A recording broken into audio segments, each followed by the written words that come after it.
Page 636। परोपकार, लोकोपकार और मानव जाति की सेवा तथा वह सच्चा लक्ष्य जिसकी अभिप्सा करनी चाहिए। परोपकार, लोकोपकार, मानव जाति की सेवा अपने आप में मानसिक या नैतिक आदर्श हैं। आध्यात्मिक जीवन के नियम नहीं। तो करें नहीं करें, कितना करें, कैसे करें, जब तक दिमाग में ये सेंस है कि आप चैरिटी कर सकते हो, ये भगवान का विरोध है। अल्टीमेटली यदि एनालाइज करो तो वो चीज जो भगवान नहीं कर पा रहे, दुरुस्त नहीं कर पा रहे, आप उसको दुरुस्त करने का प्रयास कर रहे हो। तो ये शुरुआत ही कंफ्यूज्ड है।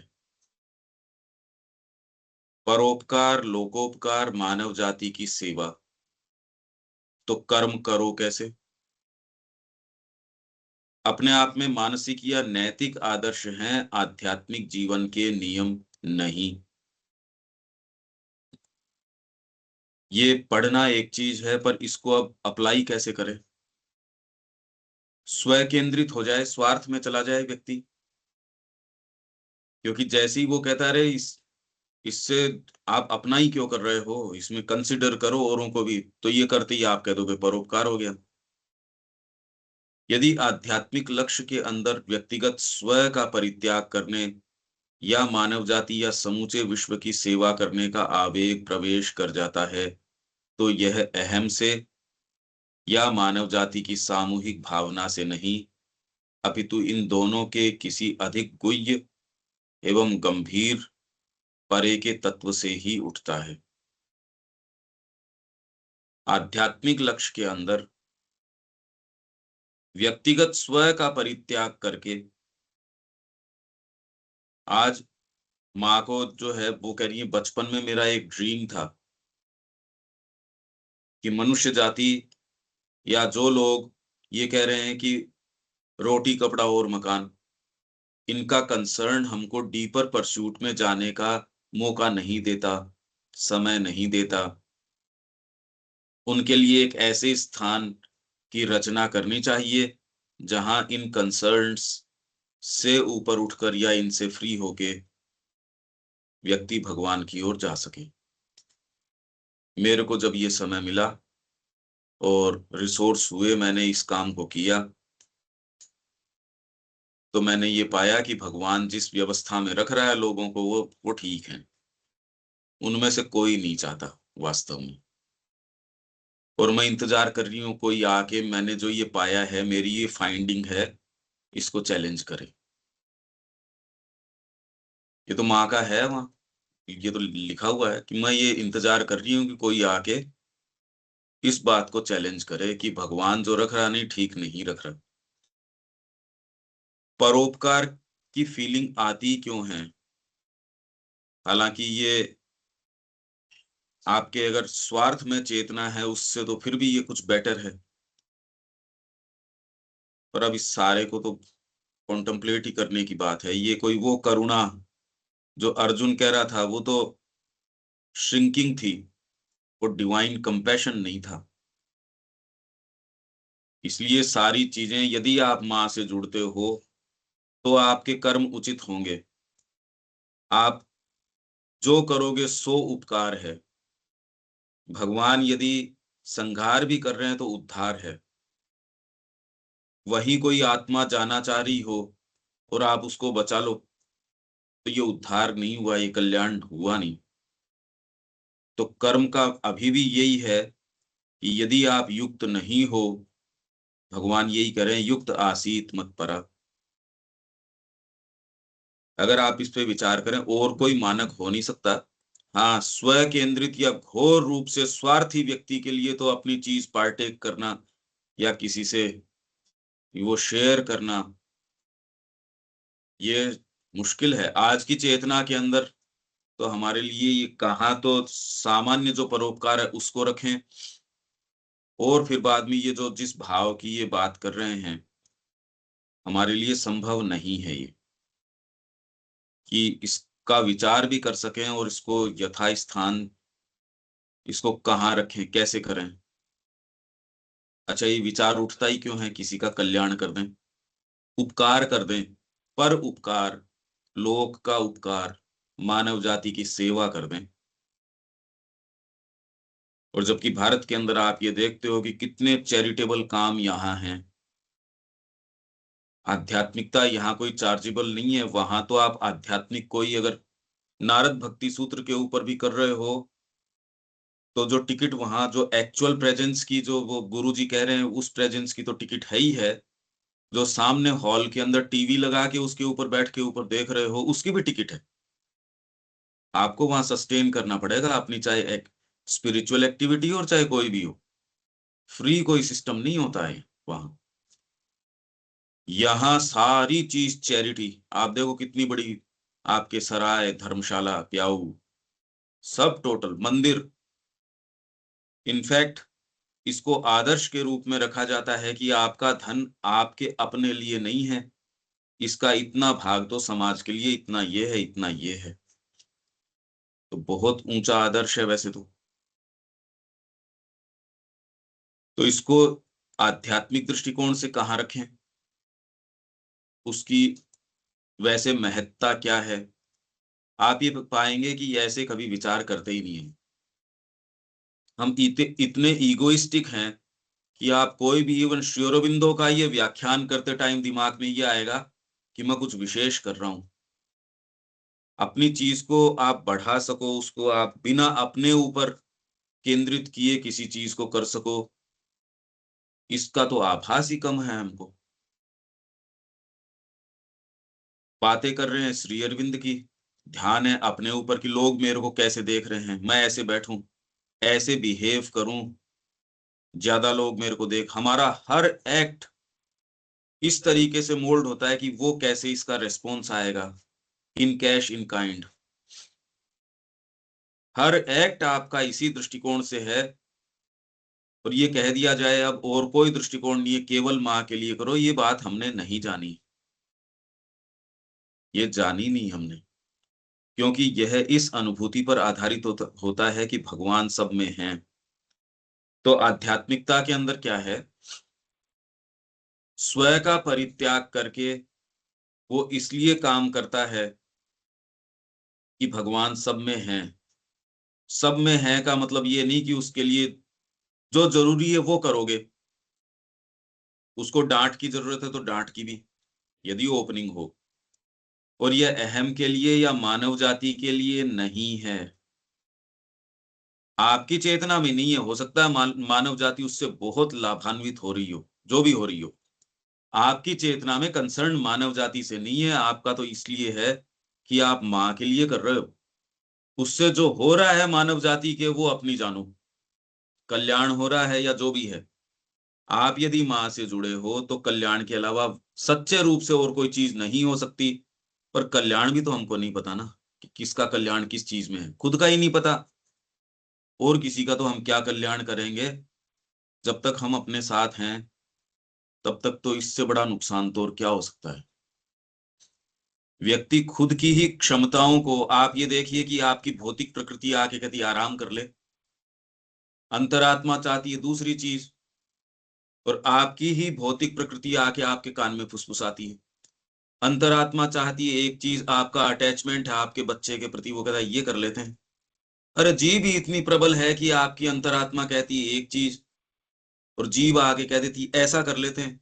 तो किसी और की जरूरत थोड़ी है, आपके कान में तो फुसफुसा आप खुद ही रहे हो, और कोई दूसरा तो आपको क्या सजेशंस देंगे।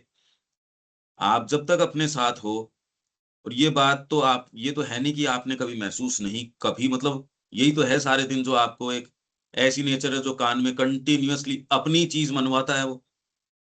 आप पढ़ना चाहते हो, कान में ये बाहर से कोई वेंडर की आवाज आ गई, तरबूज ले लो साहब। अब अब वो तो गैया ही, अब तो मुश्किल से ही बिठाना पड़ता है अपने आप को, अगर बिठाओ तो भी कितना प्रयास लगता है। डिपेंड करता है वो आवाज कौन सी आ रही है, परिवार की आ गई हो या पता नहीं कौन कौन सी। कोई बाहरी शब्द की भी जरूरत नहीं है। आपका मनस कोई इंद्रियों को काम में लेके ये आवाज दे, इसकी जरूरत नहीं, वो तो वैसे भी आ सकती है। इन सारों से हम भरे पड़े हैं, किसका उपकार कर दें? अरे खुद की कर ले तो बड़ी बात है। स्थिति तो बड़ी हमारी कमजोर है, यूं देखो तो। ये तो हमको बातें करना आता है, तो हम सेंटेंसेस बना लेते हैं ये बढ़िया बढ़िया, डिजायरलेसनेस और पता नहीं क्या क्या। अपने आप को हम देखते नहीं क्या? मतलब कैसे बोल पाते हैं? एक बड़ी जबरदस्त चीज है ये। अगर आप देख पाते तो आप कहते ये शब्दों का तो प्रयोग नहीं कर सकते, अभी तो कुछ करो तो बोलने की स्थिति में आए। अपितु भगवान के लिए तथा व्यक्ति वर्ग या समष्टि में निहित उनके प्रयोजन के लिए ही कार्य करता है, इसलिए कार्य करता है। यही परात्पर आदि मूल है जिसे हमें खोजना और जिसकी सेवा करनी होगी। यहाँ और कोई काम ही नहीं है, पहले तो उसको खोजो।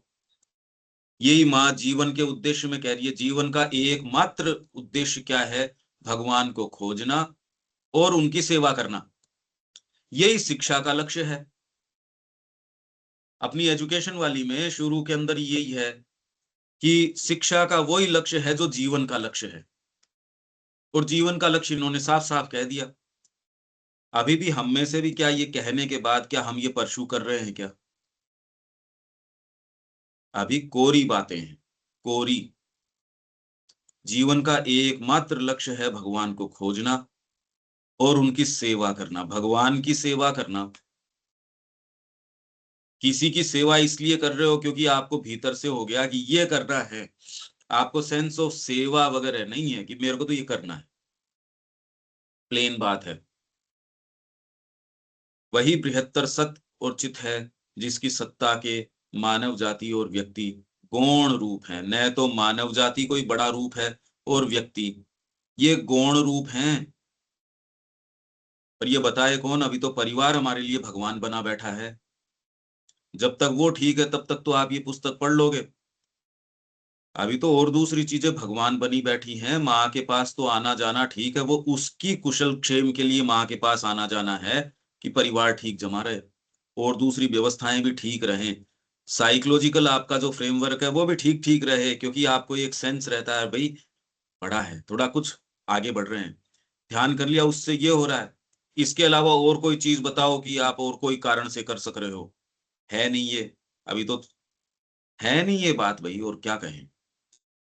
व्यावहारिक आवेग के पीछे वस्तुतः एक सच्चाई है। व्यावहारिक आवेग कौन सा है? जिसे एक विशेष एक तरफा आध्यात्मिकता, अनदेखा या अस्वीकार या गौण करने की प्रवृत्ति रखती है।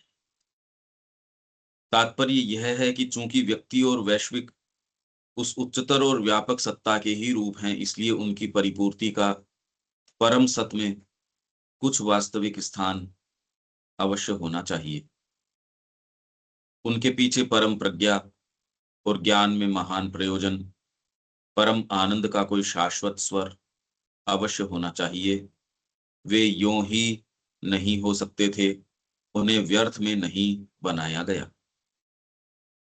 क्या मतलब हुआ? इस क्या विचार दे रहे हैं ये दीपक? क्या कह रहे हैं ये यहाँ पे? व्यावहारिक आवेग के पीछे वस्तुतः एक सच्चाई है जिसे एक विशेष एक तरफा आध्यात्मिकता, क्या है ये?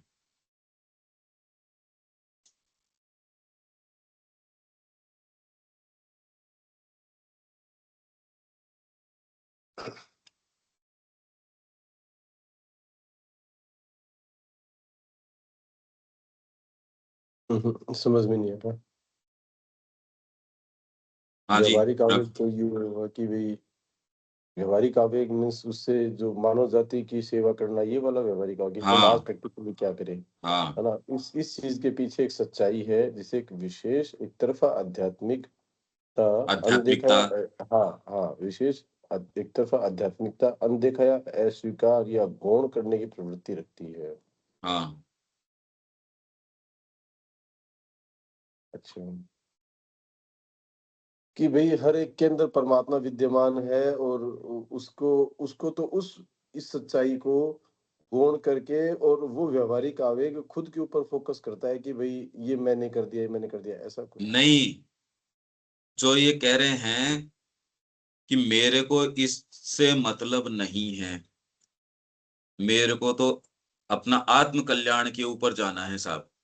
मानव जाति, अगर ऊपर का सेंटेंस को देखो, मानव जाति और व्यक्ति गौण रूप हैं, हाँ, इसलिए मेरे को इनसे मतलब नहीं, मैं तो जगत को छोड़ के और सीधे भगवान के पास चला गया।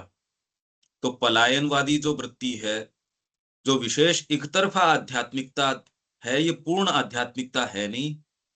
वो इस बात को, जो व्यावहारिक आवेग है, उसको अनदेखा या अस्वीकार या गौण करने की प्रवृत्ति रखती है। और इसी ने पीट दिया भारत को। जो सारी परतंत्रता है, वो उसका कारण ये है जी, हमको जगत से मतलब नहीं है। अरे मतलब कैसे नहीं है?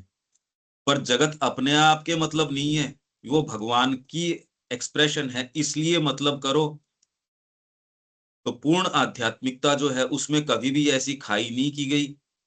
पर ये, और एक समय जो है अतिरंजन हो गया इसका बुद्ध का और शंकराचार्य का, इसको ही सब कुछ बता दिया गया। और जितना नुकसान इस बात से हुआ, श्री अरविंद कह रहे हैं भी बहुत बड़ा आपके पतन आ गया इस बात से। स्पिरिट ही खत्म हो गई, कर्म की स्पिरिट खत्म हो जाएगी जब आप ये कहोगे कि आप ये जो कर रहे हो इससे कोई लाभ नहीं होने वाला। अब आप क्या करोगे ये बताइए?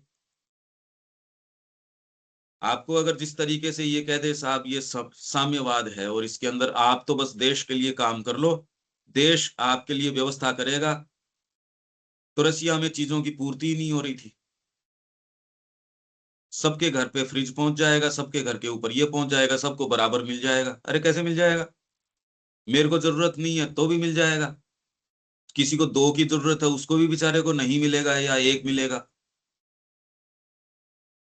तो इसके अंदर ये आप किसी भी तरीके से इस इक्वेशन को रखो, आप या तो बिल्कुल गौण करने की प्रवृत्ति रखते हो या एकमात्र उसके ऊपर केंद्रित हो जाते हो। पूर्ण आध्यात्मिकता ये नहीं है कि उसको 50-50 कर देती है कि ये भी कर लेते हैं, थोड़ा सा ये भी मिला लेते हैं, वो नहीं करती। वो एक सारी चीज को आत्मा के रूप में स्वीकार कर लेती है। तो वो कह रहे हैं हर चीज ब्रह्म है, और ब्रह्म के रूप में उससे आप उससे व्यवहार कीजिए। तो एक तरफा आध्यात्मिकता जो है अनदेखा, अस्वीकार या गौण करने की प्रवृत्ति रखती है। मेरे को सुंदरता से कोई मतलब नहीं है, ये मेरे को समझ में नहीं आ समाज रहा है सर, है जी। ये समझ में नहीं आ रहा है। एक तरफा आध्यात्मिकता किसको कहते हो? यही समझ में नहीं आ रहा है। जो जगत को मतलब अस्वीकार करके कहती है मैं तो पलायन में जा रही हूँ, मैं तो खाली आत्मा में चली जाऊंगी। हाँ अनिल जी, क्या बोल रहे हो? नहीं, अच्छा पहले उसको मेरे ख्याल से पूरा एक बार पढ़ ले, फिर अपन डिस्कस करेंगे। वही अभी मतलब पर्सपेक्टिव क्या होना चाहिए, फिर ये आएगी बात। मतलब इस अपने को क्या पर्सपेक्टिव रखना चाहिए, क्योंकि ये तो अभी तो जो पढ़ाया गया है, सुना गया, मतलब परोपकार सबसे बड़ा धर्म, मतलब जहाँ भी है धार्मिक, अब धार्मिक और आध्यात्मिकता को अलग करके देखना पड़ेगा, ये हो रहा है फिर। क्योंकि जो भी आपको परोपकार, तो आपका पूरा इतिहास आप पढ़ लें, कहीं भी पढ़े, धार्मिक पुस्तक पढ़े, सर्वप्रथम धर्म बने। और इंडिया में। विवेकानंद भी ये जा रहे थे, तो मतलब हाँ इसका पर्सपेक्टिव क्या रहना चाहिए। बिल्कुल, वही तो पहले ऊपर पैराग्राफ था। मुश्किल है, मैं तो शुरू से कहता आया हूं कि ये समझ में नहीं आ सकती ये चीज। तो अभी जो विचार हमारे सामने चल रहा है कि जो परोपकार के पीछे आवेग है कि हम कल्याण करें या ये करें, व्यावहारिक आवेग का मतलब वही है, मतलब जगत में कार्य करना, लोक कल्याण के लिए कार्य करना। कि भी ये नहीं करोगे तो कैसे होगा? जितने भी पेशे हैं वो आप, ये पहले तो ये है साहब, जो जो चीज बना रहा है वो दूसरे को दे रहा है, दूसरा इसको दे रहा है। फिर कहा यार कि कॉमन कोई ऐसी फ्लूइड चीज करो जिससे कि अपन बेटर कुछ कर सकें। नहीं तो आपने अनाज बनाया, अनाज दे दिया, दूसरे ने कपड़ा बनाया, कपड़ा दे दिया। लोग के संग्रह के लिए या उसके सुचारू चलने के लिए ये सारी चीजें आप कहोगे जरूरी है। कर्म किए बिना आप रह नहीं सकते। इसके अंदर आप, अभी तो कॉमर्शियल स्पिरिट हो गई, बाकी तो आप यदि रहें तो आपको उतना लाभ उससे आपका मेहनताना है कि मेरे को कुछ इससे ये प्राप्ति हो जिससे कि मैं अपनी और दूसरी क्रियाएं कर लूं। बिल्कुल प्रिमिटिव समाज थे उसके अंदर, तो बार्टर सिस्टम एक ने कर लिया दूसरे ने, पर इससे तो कोई बहुत ज्यादा तो आप कुछ कर नहीं सकते। तो ये एक सिस्टम इसके अंदर है। पर दूसरी ओर वो जो दूसरा व्यक्ति है, एक तरफा आध्यात्मिकता है, वो इन सारी चीजों का बेकार है, ये अनदेखा, अस्वीकार और गौण करने की प्रवृत्ति रखती है, वो पलायनवादी वृत्ति रखती है जगत की चीजों को। आप क्या कह रहे हो कि आध्यात्मिकता का काम पॉलिटिक्स? यार तुम्हारा काम थोड़ी है, तुमने तो भगवा धारण कर लिया ना, अब पॉलिटिक्स कैसे कर रहे हो? तुमने भगवा धारण कर लिया, अब तुम ये काम कैसे कर सकते हो? अब ये कैसे कर सकते हो? तो आध्यात्मिकता को पर्याय माना जाने लग गया जगत के कार्य व्यवहार से अपना पल्ला झाड़ना। जगत के अंदर जो भी कार्य हो रहे हैं, इनफैक्ट वो है इससे मुक्त होना और मुक्त होके कर्म करना। गीता जो कह रही है मुक्तस्य कर्म, कि आप कर्म से बंधे हुए नहीं हो, न तो उसके फल से बंधे हो, न कर्म के स्वरूप से बंधे हो, न कर्तापन के अहम से बंधे हो, कर्म तो कर रहे हो। यही तो कल हम पढ़ के गए थे, माम अनुस्मर युद्ध च, कल ही तो पढ़ के गए हम। युद्ध में प्रवृत्त कर रही है वो, आपको निष्काम कर्म की बात कर रही है, कर्म के स्वरूप से मुक्ति, उससे आसक्ति से मुक्ति की बात कर रही है गीता। सूक्ष्म है ये विचार, बिल्कुल ठीक बात है। पहले जहां तक पढ़ने की बात है तो आपको पता था कि ये कल पढ़ना है, अगर तैयारी नहीं कर रहे हैं हम तो फिर कर क्या रहे हैं सारे दिन? एक पैसेज ही नहीं पढ़ पा रहे हैं हम, ये तो कोई बात नहीं हो सकती। वैसे तो हम अगर पहले पढ़ नहीं पा रहे या आगे की देख नहीं पा रहे तो हम कितना सीरियस हैं वो आप बता ही रहे हो। तो इससे होने वाला जो लाभ है वो तो है ही। ये विचार अब कुछ कुछ क्लियर है दीपक?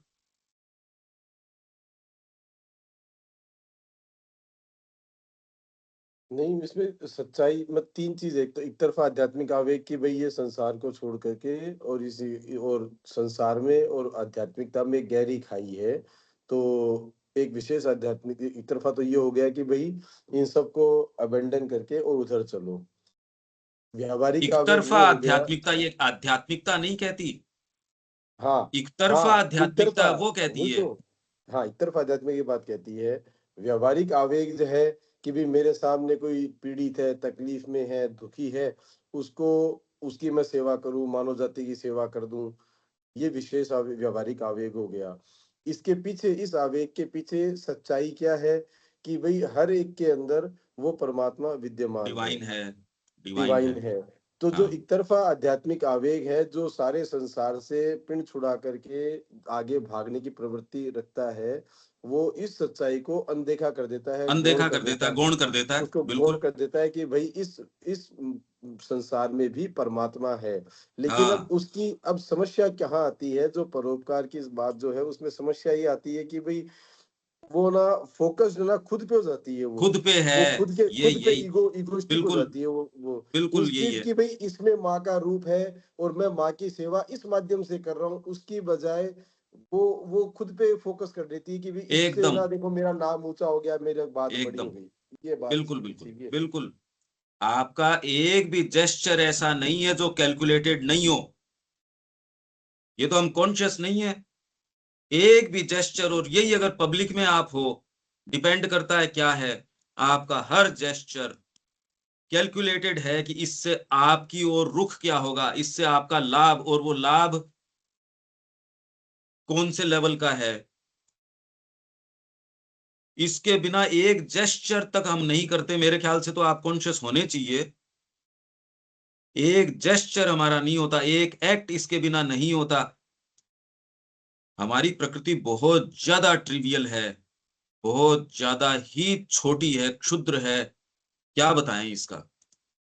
भाई अब ये क्लियर हो गया शायद इनको, रविकांत जी को भी। तीन चीजें हैं इसमें, व्यावहारिक आवेग, उसके पीछे की सच्चाई और एक तरफा आध्यात्मिक आवेग। तो ये तीन चीजें हैं और तीनों चीजों का ऐसे अलग अलग पॉइंट पे ये समझ सकते चलते हैं। हैं, आगे चलते हैं। भाई ये अपन देखते हैं ना मंदिरों में एक पंखा देते हैं तो उसके ऊपर पूरा परिवार का नाम लिखवा देते हैं। तो हाँ वो जो है ना, ये तो हो गया इगोइस्टिक बीइंग पे हो गया। और एक ये तकलीफ हो कि भी देखो मेरे दूसरे भाई है या ये लोग तकलीफ में, इनकी मैं कुछ सेवा जो हो सकती है मेरे से कर दूं, तो उसका फोकस अलग हो गया, दोनों चीज अलग हो हाँ, ये भी था भारत में। और इसके अलावा आप ये देखोगे यहाँ सहज रूप से धनाढ्य नहीं, सेठ का जो कॉन्सेप्ट है वो सहज रूप से पब्लिक कार्यों में, चैरिटेबल कार्यों के अंदर आज भी वो धर्मशालाएं हैं। कोई अगर कोई खर्चा लेती हो कितनी तो है, बिल्कुल निशुल्क है साहब। वहां जाओ, आराम से रहो आप, कोई दिक्कत की बात नहीं है। ये पब्लिक प्लेसेस यहाँ की विशेषता है। कोई भी ग्रंथ में आप पढ़ो कि उन्होंने बावड़ियां बनाई, उन्होंने ऐसा दान किया, कोई भी शादी, कोई भी समारोह, कोई भी चीज, सब जगह आप इस चीज का महत्व देखते हो। और इसलिए ये फ्लरिश की। ये आज सरकार ऐसी, तो आप क्या बताओ उसको, वो आपके पद्मनाभ मंदिर है या और के सोने के ऊपर नजर रखी हुई है। और जबकि यहाँ के भक्तों की, यहाँ अभी भी यही है।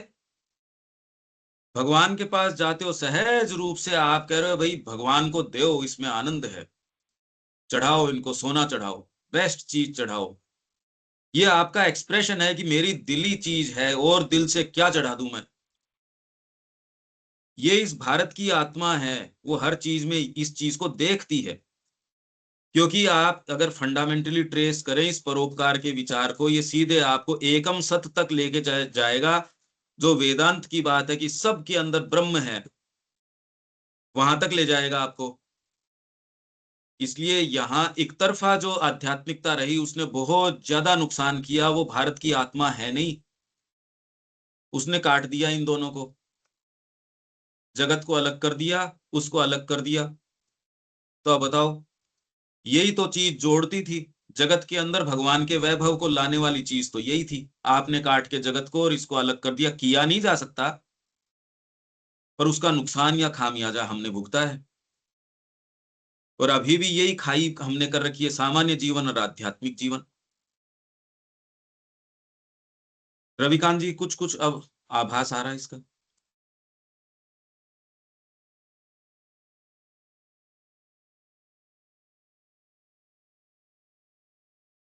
हेलो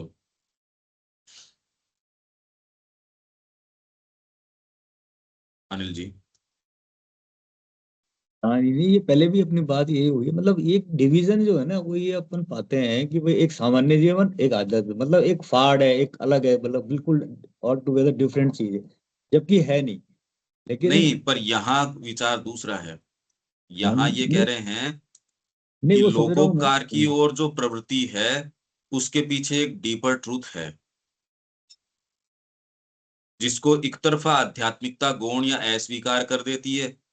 और उसके गौण या अस्वीकार करने से जो फंडामेंटल ट्रूथ है, एकम सत, हम सब एक हैं, तो सहज रूप से मेरे अंदर संवेदना होगी। अब वो संवेदना अहम परक है या क्या है, तो प्रॉब्लम संवेदना की नहीं है। संवेदना को जो चीज दूषित करती है उसको सही करो। बात परोपकार की भावना की नहीं है, परोपकार अहम केंद्रित करते हो उसको ठीक करो, परोपकार की हम्म, समस्या नहीं है। हम्म, डिफाइन तो सही करो कि परोपकार किसके अंदर है। हम तो अपना ही कल्याण नहीं कर रहे और किसका क्या करेंगे। ये है विचार। ठीक है, ये यहां तक तो ठीक है ना। स्ट्रिक्टली हाँ इसके हाँ, ऊपर टिको अभी तो। ठीक है। मेरे को नहीं समझ में आ रहा एक तरफा आध्यात्मिकता क्या, इसके इसके क्या माने हैं एक तरफा आध्यात्मिकता। जो जगत को स्वीकार नहीं करती, जगत को नहीं स्वीकार करती, एक तरफा आध्यात्मिकता। पूर्ण आध्यात्मिकता क्या कहेगी, जगत भी ब्रह्म है, मानव जाति भी ब्रह्म है, भगवान का ही रूप है। एक तरफा कह देती मेरा मोक्ष हो जाए। अरे भाई वो रुकता थोड़ी है, वो तो कह रहा मैं जा रहा हूं जंगल के अंदर, ब्रह्म का साक्षात्कार करूंगा, समाधि में रहूंगा। पॉलिटिक्स मेरा काम थोड़ी है, तुम जानो तुम्हारा काम जाने। राजकाज करना मेरा काम थोड़ी है, तुम करो। व्यापार मैं थोड़ी इसलिए करूंगा। ये ठीक हो गया।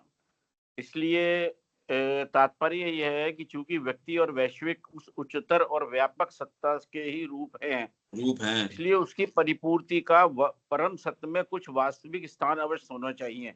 हाँ इसके क्या माने, इसलिए मतलब वास्तविक स्थान अवश्य।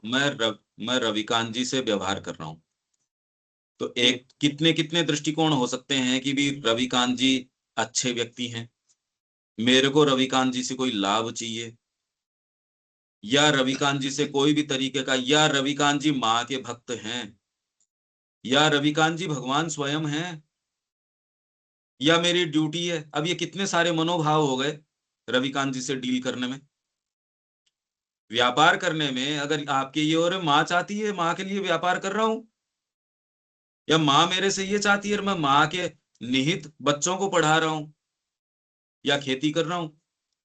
अब आपका जो व्यापार है या कृषि है, कोई भी जो चीज है, वो साधना का अंग हो गया, और उसके अंदर अब लोक संग्रह के लिए आप काम कर रहे हो, आप छोड़ के भाग नहीं गए। तो इसके अंदर मानव जाति और व्यक्ति, ये सारे के सारे डिवाइन के ही रूप हैं। डिवाइन ने अपने आप को यहाँ मैनिफेस्ट किया, और आप डिवाइन के लिए कर रहे हो। और ये पर शुरुआत किससे करोगे? माँ को समर्पित कर दो, क्योंकि माँ जानती है किसके साथ क्या व्यवहार करना है। हमारे योग में पलायन कहाँ है? ये तो हम कह रहे कलेक्टिव योग है, इसलिए तो बार बार कहते हैं श्री अरविंद का योग जो है वो समष्टि को लेके चलता है, सबको लेके चलता है, पर सबको लेके इस दृष्टिकोण से नहीं चलता कि मैंडेट किसका कितना है।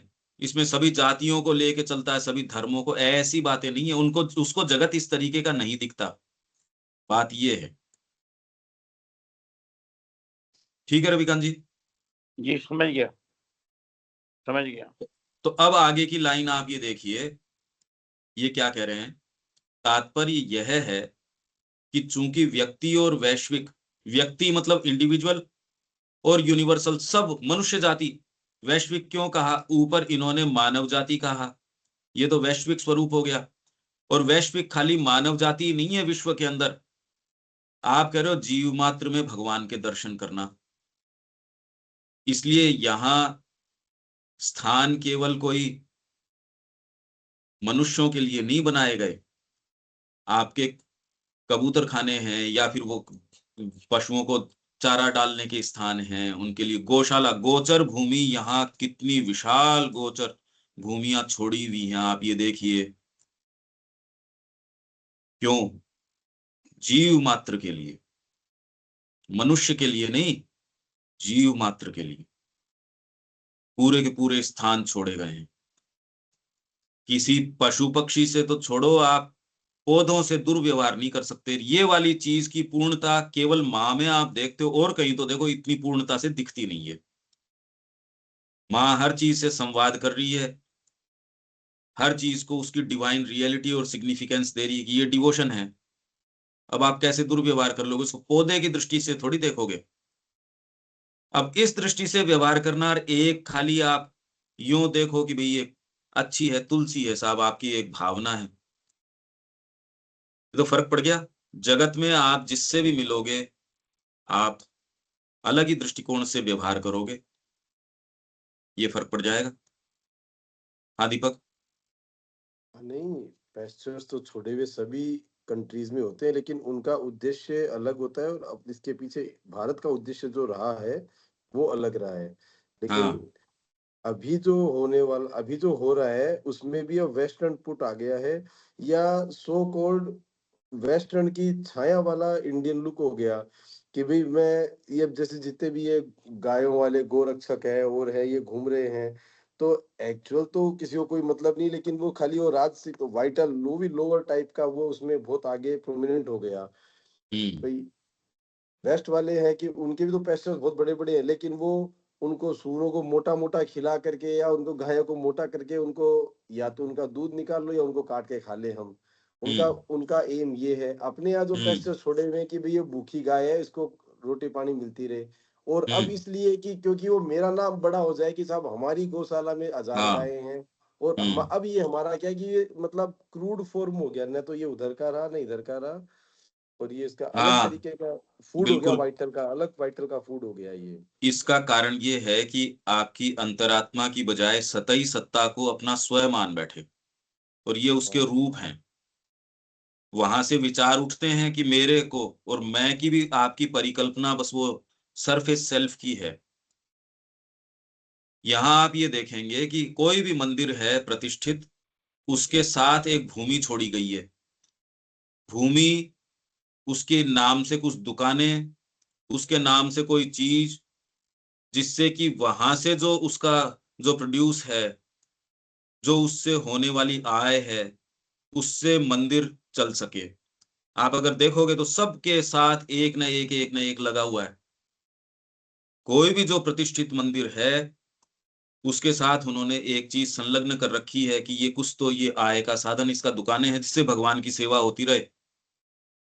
खुद व्यक्ति ये लिख के जाता है कि ये जो जो जमीन है, ये भूमि है या ये है, ये मूर्ति मंदिर की है, ट्रस्ट की नहीं है, मूर्ति मंदिर की है। ट्रस्ट की हो तब तो कभी बेच खाएंगे उसको। मूर्ति की है साहब, डेइटी की है ये। कितने समझदार लोग थे वो। क्योंकि अब ये परोपकार की बात आ रही है, तो यहाँ तो आपके गली गली में ये चीज है। भले आप उससे रिलेट करो या नहीं करो, ऐसे मंदिर बन नहीं सकते थे। कॉमर्शियल स्पिरिट में ऐसे ढांचे बन नहीं सकते थे। जो आप ये सारे स्ट्रक्चर्स देखते हो, वो चीजें आज भी हैं एक स्तर के ऊपर, अभी चली आ रही हैं। इतनी हवा बाहर से चल रही है, इतनी आंधियां चल रही है, उसके बावजूद सस्टेन कर पा रही है। आश्चर्य तो ये है, आज भी आप उनके रूप देखते हो, वो बावड़ियां, वो चीजें, और उनको सस्टेन करने की उन्होंने हर चीज को स्थापित करके यो ही नहीं छोड़ दिया कि हमारी पोस्टेरिटी, उनको पता था कि हमारी पोस्टेरिटी कैसी होगी, आगे आने वाली संतानें क्या होंगी, वो जानते थे। इसलिए हर उस मंदिर के साथ उन्होंने एक भूमि छोड़ी है, उसके साथ कुछ न कुछ आप देख लो, चाहे सबके साथ है, क्यों? आय का साधन छोड़ा है, और उससे उसकी सेवा होगी। और उसमें आपके बाईलॉज के अंदर यह है कि और किसी भी तरीके से आप इसको काम में नहीं ले सकते। मूर्ति मंदिर के लिए है ये, ट्रस्ट की नहीं। तो ये आप इसको इनफ समझ ही नहीं सकते, इस देश की प्रज्ञा और उसके पीछे का डीप स्पिरिचुअल कारण। वो ये है कि सब में डिवाइन है, विश्व भी डिवाइन है, इंडिविजुअल भी डिवाइन है, और विश्व में चर अचर जो कुछ भी है सब डिवाइन है। तीर्थों की महत्ता कर दी इन्होंने। अब वहां तो न तो कोई डेटी है, एज सच स्थान है, उसकी महत्ता है। आपका जो ये विभूति योग है, इसके अंदर केवल कोई अवतारों की इनकी बातें नहीं है। पेड़ों में मैं ये हूं, सर्पों में मैं ये हूं, इनके अंदर मैं ये हूं, वेदों में ये हूं। हर क्वालिटी को कि उसके अंदर मेरा स्वरूप है, क्यों बता रहे हैं ये भगवान? कॉन्शियसली हम इसको विचार करते हो नहीं करते हो, पर आप इसी आधार के ऊपर इस संस्कृति में बैठे हो। गीता आधार है इसका। आप चाहे विचार करते हो या नहीं करते हो। भैया, हाँ विभूति योग में तो सब चीज में बताए हैं कि हाँ पेड़ में मैं पीपल हूँ या हाँ पर्वत में मैं सुमेरु हूँ, हाँ। तो बाकी पर्वत में वो है कि नहीं, बाकी पेड़ में वो है कि नहीं? नहीं नहीं, सब में है। विभूति का सब मतलब में ये है। है कि जहां जहां आप हम्म, सहज रूप से विशेष उसकी जो क्वालिटी सामने आ जाती है, उसके आप दर्शन कर सकते हो। हम्म, विभूति का मतलब ये है कि जहां विशेष डिविनिटी का प्राकट्य, वहां आपके लिए इजी होता है। भाई आज किसी को नतमस्तक होना हो, तो जिसके अंदर विशेष गुण आपको दानवीरता का मिला या अपना आत्म त्याग का मिला, वहां जो डिवाइन की ये जो एट्रीब्यूट्स है, ये तो सब में डिवाइन है। वहां सब में। उसको रजिस्टर कर पाना, उसको देख पाना आपके लिए सहज होता है। जहां ब्यूटी खूब सामने निकल के आ रही हो, जहां ये गुण है, कंपैशन, ये कितना सहज रूप से आप खुद ही कह रहे, वहां गए, वहां कोई नतमस्तक जबरदस्ती थोड़ी करता है, सिर पता नहीं कब झुक जाता है। अरे वाह! आप जिसको अडोर करते हो, ये वाह का जो भाव आता है, वो तो सहज आ जाता है, करने से थोड़ी करते हो कोई। तो विभूति मतलब जहां भगवान का विशेष प्राकट्य है, वो विभूति,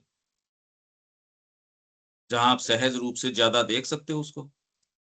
अब माँ में खैर सीधी सीधी डिविनिटी नजर आती है ना, माँ वहां में तो भगवान आती है। इसी तरीके से इसमें वो भी तो गीता में कहा था कि पांडवों में पार्थ हो, धनंजय, और पांडव में भी तो ईश्वरीय अंश है।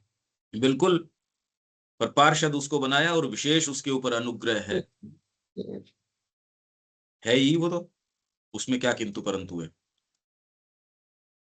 मैं दूसरी बात मैं ये कह रहा हूं कि यहाँ खाली जीवों की मनुष्यों की बात नहीं है इस संस्कृति में, यहाँ शुरू से ही आपके चर अचर कुछ भी, यहाँ तो कण मात्र के अंदर भी वो कह रहे हैं जगदम्बा का संकल्प है। तो इससे कैसे मिलोगे आप? इसीलिए एक कॉन्सेप्ट है जगत प्रणाम। ये कृष्ण प्रेम वाली में भी आया, उन्होंने कहा अरे रुको रुको, मोती रानी ने कहा आप तो संस्कृत में बोल गए।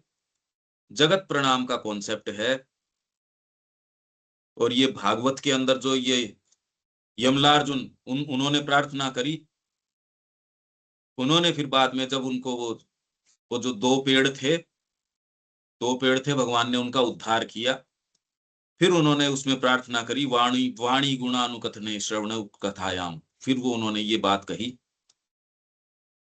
तो वो जो जगत प्रणाम की बात है, यहाँ साष्टांग प्रणाम भूमि को और को, ये कहीं और देखने थोड़ी मिलती है। अब तो वो ये क्या कह रहे हैं, इंडियन ये कल्चर को या ये सारी चीजों को देख के वो ये कह रहे हैं साइंटिफिक है ये। अच्छा, साइंटिफिक का मतलब क्या है कि हमारी जो व्यक्तिगत जो सत्ता है उसको लाभ पहुंचता है इससे। आप शिव जी पे दूध पहुंच चढ़ाते हो, इससे लाभ होता है भाई आप, और कॉस्मिक जो सत्ता है उसको नहीं स्वीकार कर रहे, मेरे को इससे क्या लाभ है।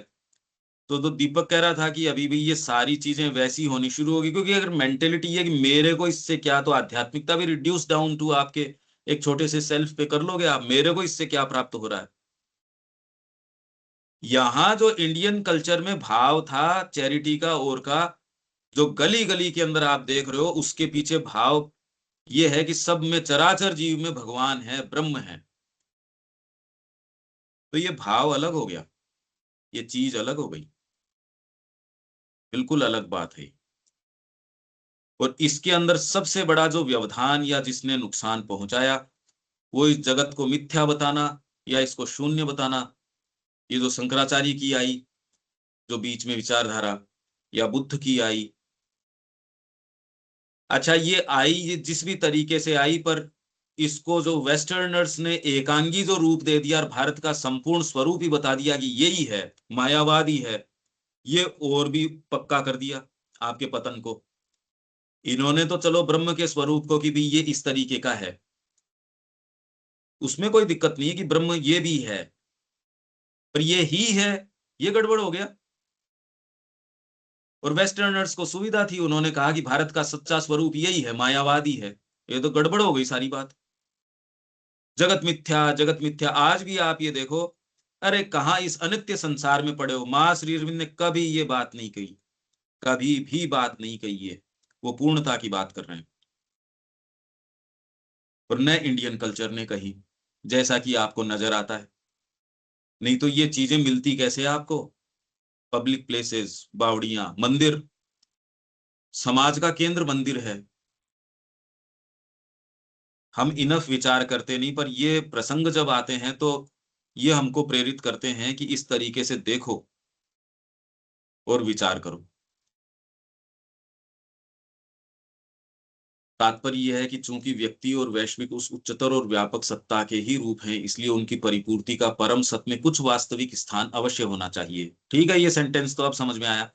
उनके पीछे परम प्रज्ञा और ज्ञान में महान प्रयोजन, मतलब जो वैश्विक और व्यक्ति के अंदर उच्चतर और व्यापक सत्ता है जो काम कर रही है, आप व्यक्ति से नहीं मिल रहे, डिवाइन है जिससे मिल रहे हो।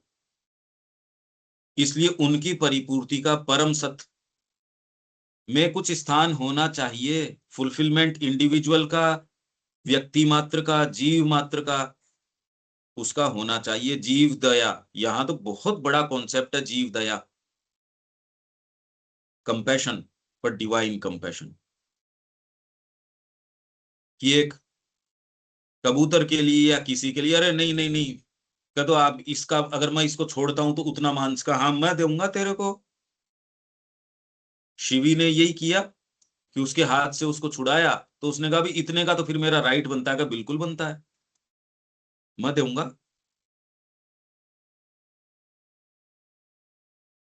कुछ को मतलब दया इस स्तर तक यहां हो गई। एक संत का वर्णन आता है, पता नहीं कितने कितने ऐसे हुए, शरीर के अंदर कुष्ठ रोग हो गया, कुष्ठ मतलब कोढ़ हो गया, उसमें कीड़े पड़ गए बड़े बड़े,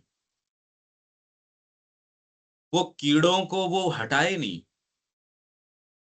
कोई अगर नीचे गिर जाए तो उसको उठा के वापस उसके ऊपर रखे, अरे रे बेचारा इस पे पोषित हो रहा है। आपको ये जैसा भी लगता होगा, पर यहाँ इंडियन कल्चर ने इस कॉन्सेप्ट को जिंदा रखने के लिए इसके एक्सट्रीम के ऊपर चले गए कि ना भैया, पेड़ से तोड़ के हम फल नहीं खाएंगे, जो नीचे गिर जाएगा और वो भी उसकी अनुमति से। इन बातों का और मां श्री अरविंद कहीं कोई ऐसा सच खंडन नहीं कर रहे, खाली जिस अपूर्ण भाव से हम लेते हैं इन चीजों को, उसको वो और बेटर समझा रहे हैं। मतलब आपके जो कीड़े पड़ गए, उसको भी कह रहे यार क्या कर रहे हो, हटाओ। ये नहीं, नीचे अगर गिर गया हो तो वो चोर आ गया चोरी करने के लिए, तो सो रहे हैं साहब गदाधर जी। अब वो चोर आया तो अब उससे सामान नहीं उठ रहा, तो पहले तो वो पत्नी को कहा कि उसके हाथ के जब उसने कंगन वंगन निकाल लिए, तो अब उसने दूसरी तरफ करवट ली, तो वो शंकित हो गया, तो डर गया चोर जो है। तो वो ठीक है, शंकित हो गया, जाके एक बार साइड में कि ये तो जग रहे हैं। फिर जब उसने बांध लिया सामान, इतना बांध लिया कि उससे उठे नहीं, तो धीरे से जाके उसको हेल्प कर रहे हैं उठाने के अंदर। तो पता चल गया यार ये उठाने के अंदर ये करे, तुम तो जगे हुए हो, ये क्या कर रहे हो। और क्या वो हाँ, क्या जगी हुई पत्नी भी जगी हुई है। उसको डांटा कि ये क्या किया, कि मेरा एक हाथ दबा हुआ था, मैंने कहा इसको आराम हो जाए ये निकालने के अंदर। अब इसको आप कोई एक ऐसे नहीं कर सकते कि आइडियल के रूप में यूं ले लो साहब, कि कोई आए तो आप यूं मुड़ जाओ। बात ये नहीं है, बात ये कि आप किस चेतना में हो। परोपकार की बात वही एक चक्र नगरी थी, जिसके अंदर पांडव निवास कर रहे थे अज्ञातवास के समय। अब वहां तो आपको कहानी पता होगी, वो राक्षस वहां उनसे वो लेता था कि भी एक पूरा तो छकड़ा भर के, मतलब एक गाड़ी, बैलगाड़ी जो है उसमें तो भोजन, एक कोई व्यक्ति परिवार का कोई भी तो, मतलब कोई भी एक दे दो, तो उन्होंने ये तय किया भी परिवार से बारी बारी से एक चला जाएगा, क्यों तो सबको मारेगा। तो जिस ब्राह्मण के परिवार के अंदर ये रुके हुए थे, उसके अंदर वो रह रहे थे पांडव। तो अब ये चर्चा करें कि वो वही शोरगुल चल रहा है, और वो पूरा का पूरा वर्णन इसके अंदर है। जो पति है वो उनको कह रहा है अभी कल मैं जा रहा हूं। पत्नी कह रही है आप कैसे जा सकते हो। धर्म का निरूपण कर करके एक हर जना ये कह रहा नहीं मेरी ड्यूटी है जाना। ये बात कुंती ने सुन ली। कुंती ने कहा भी आप नहीं, भीम चला जाए, मेरा बेटा है। बहुत ज्यादा मुश्किल से उनको कन्विंस किया। आज की स्थिति में आप तो ये सोचे यार किसी और हो, ये तो मौज हो गई, पकड़ के लिया हो किसी को। आप कोई सोच, ये संवाद हो सकता है क्या आज की चेतना के अंदर। इसलिए हमारे लिए ठीक है ये माइथोलॉजिकल स्टोरीज हैं या जो भी हैं, हम स्टोरी मान लेते हैं। वहां संवाद ये चल रहे हैं कि नहीं आप नहीं जाओगे मैं जाऊंगा। ये स्टोरीज, और ये खाली कोरी स्टोरीज नहीं है, ये तो कल तक चली आ रही है राजपूतों के अंदर और के अंदर, ये तो चली आ रही है ये कहानियां। हम कहाँ गए, ये चिंता तो हमारी होनी चाहिए, और ये सरोकार हमारा होना चाहिए कि क्या आप इसको जिंदा रखने के लिए आप कुछ भी इनफ नहीं कर सकते। यदि ये चीज जिंदा आपके जीवन में रख पाए, एक स्टोरी आप बना पाए, तो कल्याण हो जाएगा। कोशिश तो करो किसी और के अंदर, अभी तो गुलाम बने हुए शरीर के। इन दोनों में देखो कितना बड़ा फर्क आ गया। ये हमारा ही बोनापन दर्शाता है। आपने कोई सच्चा निर्माण तो अभी किया ही नहीं, सच्चा वैभव तो जाना ही नहीं, इंटेंसिटी क्या होती है, मधुरता क्या होती है जीवन की, वो तो जानी ही नहीं। तो इसलिए श्री अरविंद कह रहे विज्ञान आपको ये सारी सुख सुविधाएं तो दे देता है, सच्ची प्रसन्नता तो उसके डायमेंशन में ही नहीं है। ये बात क्या हमारे ग्रुप से की जा सकती है? तो आपका जीवन बता देगा ये तो उनके पीछे परम प्रज्ञा और ज्ञान में महान प्रयोजन, परम आनंद का कोई शाश्वत स्वर अवश्य होना चाहिए। वे यूं ही नहीं हो सकते। इंडिविजुअल और कलेक्टिविटी, उन्हें व्यर्थ में नहीं बनाया गया। तो मनुष्य जाति के पीछे कोई ट्रुथ है। श्री अरविंद से बड़ा यूं तो परोपकारी और कौन होगा। वो कह रहे मैं तो मानव जाति के लिए इसको लेके आ रहा हूं, सुप्रामेंटल को। मेरे को व्यक्तिगत मोक्ष की ओर की जरूरत ही नहीं है। जिसको आप निर्विकल्प समाधि वगैरह कह रहे हो, ये तो पहले ही हो गई उनको। ये स्टेट्स तो पहले ही साक्षात्कार कर लिए उन्होंने। माँ कह रहे हैं कि 5 वर्ष की उम्र में भी ह्यूमैनिटी से ऊपर थी। इनको व्यक्तिगत कोई आवश्यकता नहीं है, पर व्यक्तिगत आवश्यकता नहीं है इसलिए मेरे को काम नहीं करना चाहिए। इन्होंने कितना कर्म किया आप ये देखिए। एक एक चीज भी यदि आप देखो तो वो पूरी मनुष्य जाति लग जाए तो एक चीज नहीं कर सकती उनमें। श्री अरबिंदो ने तो ऐसी, हमको यही नहीं पता उन्होंने क्या क्या किया है। हम इनफ नहीं समझ सकते कि उन्होंने क्या किया है। तो अगर आप ये देखो तो उन्होंने ये प्रश्न किया, ये प्रश्न किया कि अच्छा आप इस साक्षात्कार हो गया आपको ब्रह्म का, पर इससे आगे अब मनुष्य जाति तो वहीं की वहीं रह गई।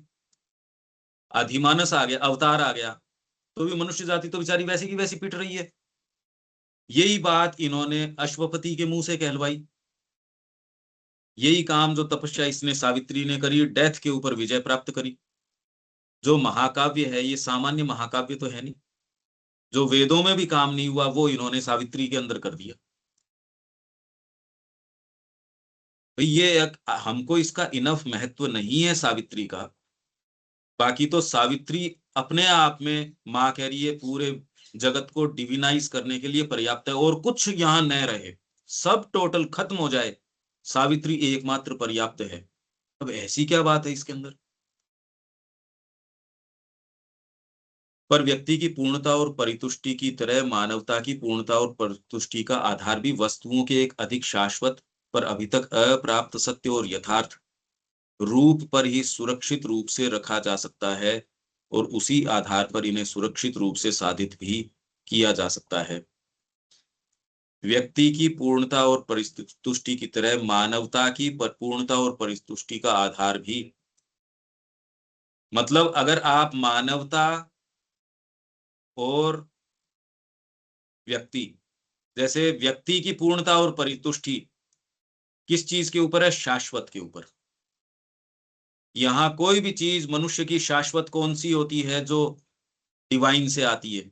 एक कला, एक मूर्ति, एक भवन, एक कोई चीज, एक आपने जीवन बिताया, एक कोई गुण। शाश्वत कौन सा होता है? जितना ही मात्रा में उसमें डिविनिटी आती है, आपका म्यूजिक, कोई भी अभिव्यक्ति जितना वो जुड़ जाती है शाश्वत से, उतना ही वो अपनी सत्य और यथार्थता प्राप्त करती है। ये ही बात ये कह रहे हैं मानव जाति की है। तो आप मानवता में भी इस चीज के लिए काम करोगे कि मानवता को आप समझते क्या हो? शरीर। उसकी इकोनॉमिक्स यूं चले कि सबको ज्यादा से ज्यादा चीजें प्राप्त हो जाए, पर प्राप्त कौन सी वाली हो जाए? यहां एक सफल राजा किसको मानते थे? जिसके राज्य के अंदर प्रजा जो है धार्मिक कार्य ज्यादा करती हो, कथा सुनने का सबके पास समय हो। वो राजा ही सफल है जिसने बड़े मंदिर बनाए हों, चैरिटेबल काम किए हों। राजा की आप देखो, जितने भी आपके बड़े किंगडम्स हैं, उन्होंने सबने कुछ ना कुछ अभी छोड़ा है। कोई भी किंगडम्स आप बड़े, चाहे चोला किंगडम हो, चाहे आपके जितने भी हों, क्यों है ये? क्योंकि राजा का धर्म है ये। अगर आपने ये नहीं किया तो आपने कोई काम ही नहीं किया। अच्छा, ये तब की बात नहीं है, ये तो अभी तक की भी बात है। ये जो आपके अंग्रेज आए तब तक भी यहाँ इस तरीके की देवी चौधराइन की बात है या और की बात है कि वो क्या उनके आदर्श थे। आप ये देखिए, सारे इस तरीके से। अगर आप अहिल्याबाई होलकर की बात करो, वो तो भारत की सीमा से बाहर भी जो मंदिर या जो जो नष्ट हुए, अकेली लेडी ने सारे के सारे रिस्टोर किए, नए बनाए। एक आदमी ये काम कर सकता है क्या? देखिए आप, ये इस देश की जीनियस है। अभी कुछ है ही नहीं, अभी सोच समझ ही नहीं है। आप ये देखिए, ये तो कोई बहुत पुरानी बातें तो है ही नहीं। ये तो कोई बहुत पुरानी बात थोड़ी है, ये तो नियर अभी की है। तो आप दोनों जीवनों का थोड़ा विचार करके आप अंतर कर सकते हो। आप विचार में भी आप कर सकते हो ना, पर बस आपके थोड़े से जो लोअर सेल्फ है ना, अगर ये है तो सारे पाप का घर है, और वो कहीं और नहीं, आप अपने बगल में ही लेके चलते हो उसको। और अगर कोई कहे कि इससे पिंड छुटाओ, तो आप ये कहते हो ना, ये तो मेरा ही सेल्फ है। जब वृंदावन में प्रवेश करते हो तो वो कहता है नहीं भैया चोर हो, गट्ठर छोड़ो इसको। ये है बात। तो ये सेंटेंस तो अभी समझ में आ रहा है क्या अनिल जी? ये जो सेंटेंस जिसकी बात कर रहे हैं अभी, कुछ कुछ समझ में आ रहा है। मानवता की तुष्टि भी शाश्वत में हो सकती है। मानवता के अपने आप में क्या मुद्दे हैं? आप मानवता को इंडिपेंडेंट कैसे मानते हो? वो भी तो डिवाइन है। बिल्कुल। तो उसकी सस्टेनेंस भी डिविनिटी से ही होगी। आपका शरीर भी अगर सुचारू रहेगा, जब जब रहेगा जब आपकी साइकोलॉजी सुचारू रहेगी। साइकोलॉजी तब सुचारू रहेगी जब आपकी अंतरात्मा हरी रहेगी। अंतरात्मा में तो मैं पीड़ा पा रहा हूं, साइकोलॉजी मेरी ठीक कहां से हो जाएगी? और साइकोलॉजी ठीक नहीं होगी तो शरीर ठीक कहां से हो जाएगा? तो इंडिपेंडेंटली यदि मैं ये कहूं कि अनिल जी का कल्याण शरीर के कल्याण से होता है, अनिल जी तो बेचारा किस लिए कल्याण में आ जाएगा?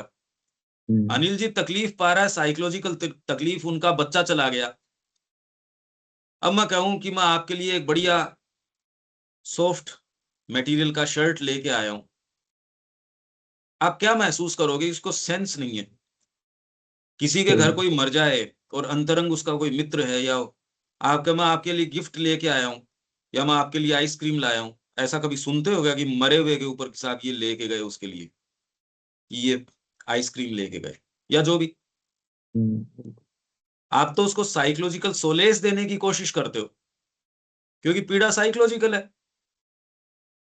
तो वैसे ही यदि आपकी अंतरात्मा तकलीफ में है और वो रो रही हो, यही बात मानव जाति की है, तो आप हर स्तर का कल्याण करने की उस तरीके से कोशिश करते हो। अभी तो कल्याण किसकी है? आपके सारे पेशे चूसने का काम कर रहे हैं।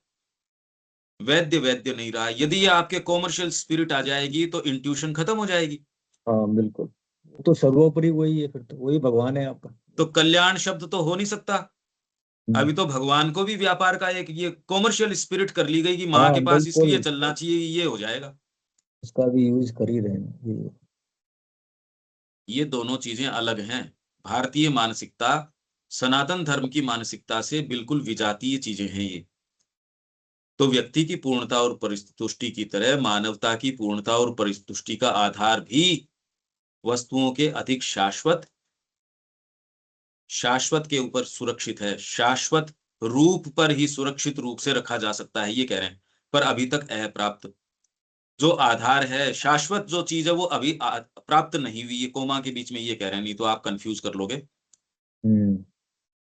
ये तो एक बार छोड़ दो कोमा के बीच का, आप तो ये को अधिक शाश्वत रूप पर ही। तो मानव जाति की परितुष्टि और पूर्णता जो है वो शाश्वत रूप पर सुरक्षित रूप से रखी जा सकती है। तो मानवता का शाश्वत रूप क्या है? अगर आप अपने शाश्वत रूप पे जाओगे तो मानवता के शाश्वत रूप पे सहज रूप से आ जाओगे। तो यदि आप अपनी अंतरात्मा का अवगाहन करते हैं, उसकी ओर जाते हैं, तो ऑटोमेटिकली ये अहम केंद्रित नहीं है, सहज रूप से बहेगा आप में से। तो आप अपने लिए केंद्रित नहीं करेंगे, ये चेतना ही नहीं है इस तरीके की। इसलिए हम जो ये रोज काम कर रहे हैं, ये कोई ये नहीं, ये अरे माँ के लिए सब लोग ये तैयार हो तो माँ का काम आगे चले। ये चेतना दूसरी है, जहां से हम सारी ये जो चर्चा कर रहे हैं, ये कारण दूसरा है। इसका और शॉर्टकट है नहीं। मैं कह रहा हूं आज इतने साल से यदि हम तैयार नहीं हो पा रहे, तो आप क्या सोच रहे हो कोई दूसरा अचानक यूं स्प्रिंग अप कर जाएगा? हाँ बिल्कुल, कोई चांस नहीं। और वो उस चीज के लिए आपका सहयोग करेगा, तो आप ही अगर सहयोग के लिए तैयार नहीं हो रहे तो दूसरा कहाँ से सहयोग के लिए तैयार हो हाँ, जाएगा? तो इतने मौका ही नहीं मिला। तो फिर मूलभूत काम जो मास श्री अरविंद जो डिमांड कर रहे हैं वो तो नहीं होगा, हम्म। वो नहीं होगा। ये बात है। ये धीरे धीरे आपको एक दूसरा एक एक दिखा रही है, अरे चीजों के पीछे कुछ और भी है, देखो थोड़ा उघाड़ के देखो, थोड़ा देखो इसके पीछे कुछ और है। यूं तो बड़ी साफ साफ है, पर एक्चुअल एप्लीकेशन में बहुत ज्यादा सूक्ष्म है ये चर्चा। और करेंगे, कल और करते हैं। हम्म। रविकांत इसीलिए जी। तो कहा गया है आवर ऑफ गॉड, ये है, इसीलिए कहा गया है ये चीज, बिल्कुल सही। हाँ, मतलब जो मैंने इतनी देर में चिंतन करा आपकी बात करते करते, कि हम वासुदेवम सर्वम विदम अगर मान के चलेंगे तो हम किसी की सेवा नहीं कर रहे हैं। और इस वासुदेवम सर्वम विदम की बात को अच्छी तरह से ढूंढना और उसको जीवन में उतारना, और तब उसको मान करके सेवा करेंगे तो हम श्री अरविंद के हिसाब से वो ज्यादा काम सही करेंगे। ये मैंने हाँ, फील किया। बिल्कुल बिल्कुल सही कह रहे हो। सब कुछ वासुदेव है, ठीक कह रहे हो। यही भाव यहाँ का था, भारत का यही भाव था। पर उसको मानसिक रूप से रखते ही सारी गड़बड़ी आ जाएगी। मानसिक रूप से नहीं, सच्चे रूप से यदि आप देखते हो तो जिसके लिए जो आवश्यक है, एक एक भौतिक माँ भी बच्चे की जो आवश्यकता है, उसके थप्पड़ की जरूरत है तो उसमें कमी नहीं करती। वो जितना बढ़िया थप्पड़ मारती है, कोई दूसरा वैसे उस तरीके से नहीं मार सकता। पर वो भाव से मार रही है, उसको पता है मैं क्यों मार रही हूँ। वो डांट रही है, सारे काम कर रही है, उसकी डांट के अंदर भी उसका प्रेम है, उसका भाव है। और दूसरा आपसे प्रेम से भी बोल रहा है तो भी आप कहते हैं भैया तू मेरे से बोला ही मत कर, प्रेम की या बिना प्रेम की बात क्या है। भौतिक माँ भी आपका सच्चा कल्याण जानती है। वो रो रहा है तो भी कहता चल स्कूल चल। अगर मानसिक रूप से रखोगे तब तो आप सर्टेन जो अनुकूल लगता है उसको तो कल्याण कह दोगे, सो कॉल्ड प्रतिकूल लगता है और हर जने का अपना अपना अनुकूल प्रतिकूल है, तो मानक भ्रमित कर लोगे इसके अंदर। तो ये तो इसलिए मां से जुड़ के ही आप कल्याण सच्चा, यदि कोई कल्याण शब्द है तो कर सकते हो, नहीं तो कर नहीं सकते। कल्याण होता है यदि कल्याण शब्द है तो कर नहीं सकते। आप तो आनंद ले सकते हो, भगवान से मिल सकते हो और भगवान आपको कहेंगे वो काम कर सकते हो। ये बात है। ठीक है दीपक जी। हाँ, इसकी पहली जो लाइन है, इस चीज को मैं थोड़ा दूसरे ढंग से मैं समझ रहा हूँ कि ये बोल रहे हैं कि व्यवहारिक आवेग यानी हमारे जनरल प्रैक्टिसेस के पीछे जो इम्पल्स हैं, मैं समझ रहा हूँ हमारे जनरल प्रैक्टिसेस के पीछे जो इम्पल्स हैं, नहीं, उनकी पर आउट ऑफ प्रवृत्ति ये है। कॉन्टेक्स्ट नहीं समझ सकते ना आप इसको। हमको श्री आउट ऑफ अरविंद जो कह रहे हैं वो तो किसी कॉन्टेक्स्ट में कह रहे हैं, जो ऊपर पैसेज गया उसके कॉन्टेक्स्ट में कह रहे हैं, यहाँ व्यवहारिक आवेग का आशय जो ऊपर क्या गया है, है। हमारे जनरल प्रैक्टिसेस से नहीं है। जनरल नहीं, ये तो परोपकार के टाइटल में काम कर रहे हैं। व्यवहार में अगर आपके परोपकार का आवेग यदि आता है तो उसके अंदर एक सच्चाई है, ये कह रहे हैं। सहज रूप से आता है ना। आप सड़क के ऊपर कोई देख रहे हो, ये वीडियो जो आते हैं कि अरे सड़क के ऊपर पड़ा है बेचारे के, न तो उसके पांव टूटा हुआ है, गाड़ियां उसके ऊपर से चली गई उसको तोड़ के, अरे लाओ यार पैसे मैं दे दूंगा, पैसे तुम लाओ इसको। कितने कितने आपके हॉस्पिटल्स हैं और हैं, चैरिटी हो रही है ना। तो ये जो व्यावहारिक आवेग इसकी ओर, उसके पीछे एक सत्य है, कंपैशन। इवन सावित्री के अंदर ट्रिपल सोल फोर्सेस के अंदर अगर आपको ध्यान हो, जब सावित्री जाती है फाइंडिंग ऑफ द सोल में, तो मेडोना ऑफ कंपैशन, कंपैशन वाली पहले आती है। और वो क्लेम करती है सावित्री को कि मैं तेरी सच्ची आत्मा मैं हूं। सावित्री ने उससे बात करी जरूर, पर कहा नहीं। फिर वो आगे जाती है, फिर दुर्गा से मेडोना ऑफ माइट उससे मिलती है।